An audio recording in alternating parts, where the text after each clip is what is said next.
Hello বন্ধুরা, আমার চ্যানেলে আপনাদের অনেক অনেক স্বাগত। আজকের আমি বানাবো কুমড়ো ফুলের পকোড়া।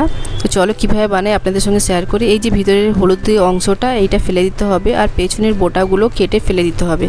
দিয়ে ফুলটা আমি ভালো করে ধুয়ে নিয়েছি।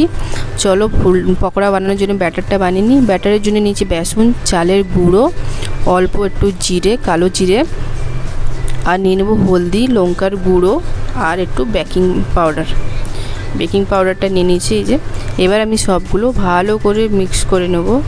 নিয়ে এর মধ্যে দিয়ে দেবো অল্প পরিমাণ লবণ আর দিয়ে দেবো জল, দিয়ে ভালো করে ব্যাটারটা বানাবো। ভালো করে ব্যাটারটা বানিয়ে নেবে, এর মধ্যে যেন বেসনের ওই দানা দানা থেকে যেগুলো না থাকে। ব্যাটারটা ভালো করে বানিয়ে নিয়েছি। এবার কড়ার মধ্যে দিয়ে দিচ্ছি আমি তেল। তো তেলটা গরম হয়ে গেছে। এবার আমি ফুলগুলো ব্যাটারের মধ্যে মিক্স করে এবার তেলের মধ্যে ছেড়ে দেবো। তেলটা মিডিয়াম আঁচে রাখবে, নালে ফুলগুলো সব জ্বলে যাবে, ফুলের পকোড়াগুলো। তো দেখো কত সুন্দরভাবে আমার পকোড়াগুলো বানছে। তো আমার পকোড়াগুলো বেনে রেডি হয়ে গেছে। আপনাদের আমার ভিডিও ভালো লেগে থাকলে প্লিজ আমার চ্যানেলে সাবস্ক্রাইবার করে দিবেন, শেয়ার ও কমেন্ট জরুর করবেন, আর বলবেন কেমন লেগেছে পকোড়াগুলো।